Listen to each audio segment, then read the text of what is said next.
When the chips are down, when the chips are down, who will we be? Are the skeptics correct that any civilized people are only a few missed meals away from anarchy? Are we really just less hairy killer apes waiting for the next chance to unleash that beast within? I sincerely hope that the next 6 paragraphs are totally nonsensical. However, some people whom I deeply respect are predicting a fall of the Roman Empire level crisis between now and Christmas. Food shortages could bring famine and will certainly bring short rationing for every one of us if these worthies are correct. Famine like we have not seen outside of the Horn of Africa since Columbus's discovery would grip much of Africa, Asia, and Latin America. In the third world, unprecedentedly dense populations already teeter on the razor's edge of survival. Eurasia, the Middle East, and the Pacific are all threatened by brittle and desperate dictatorships in Beijing, Moscow, Tehran, and elsewhere. They see Western weakness as their opportunity to strike and then dominate the future.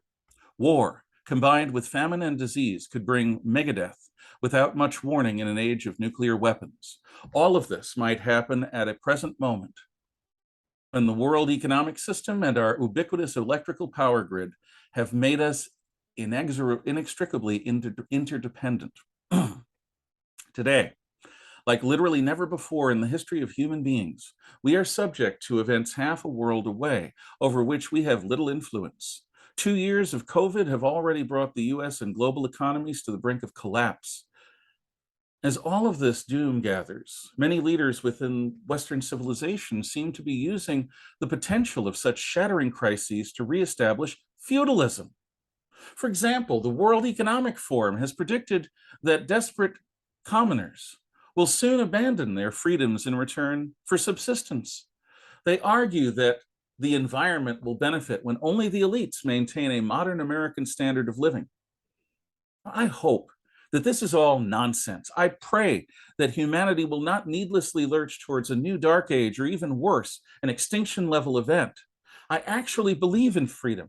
I do not share the fundamental skepticism about human nature that brought the West from the optimism of the American Revolution to the pessimism of the Russian Revolution. My interpretation of global history says that our species thrives best when common people are educated to be citizens as well as empowered to be creative.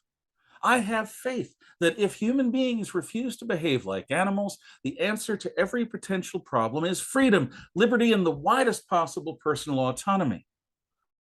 Does that mean I consider myself to be above the gut liquefying fear of such dark prophecies about the next calendar year?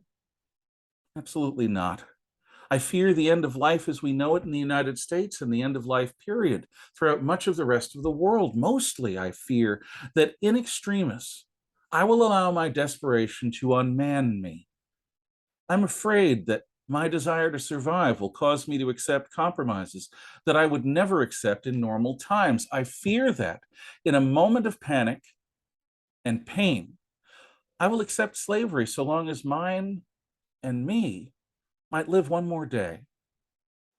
I also fear my own inner demons. Every friend and loved one who is a survivalist has a glint of fey hope in their eyes that they will get the chance to face an ultimate test of their mettle.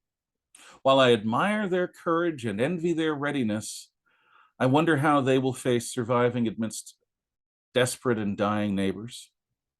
It is survival to be bought as it was by the citizens of Leningrad in World War II by foregoing all human decency and consuming other people?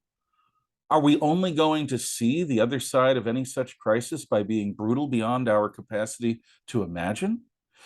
Is a survival that costs us our humanity worth having? I hope most earnestly for an ongoing peace and prosperity that will preserve human life and freedom by preserving the middle class and our Constitution. But if desperate times do befall us, I pray to have the grace to live and possibly die as a man of the Judeo-Christian West. I hope that such times will bring out the best in me as a Christian, as an American, and as a human being. The only way through dark times, whether they were the Great Depression and World War II, or the Black Death and the Mongol conquests, is for some people somewhere to find a way to survive with their honor and souls intact. Without people like these, what comes after a world crisis can be far worse than anything that precedes it. With people like these, people like who I hope to be, when I'm brought under duress, the crisis can prepare the way for a new renaissance of culture, even possibly a golden age.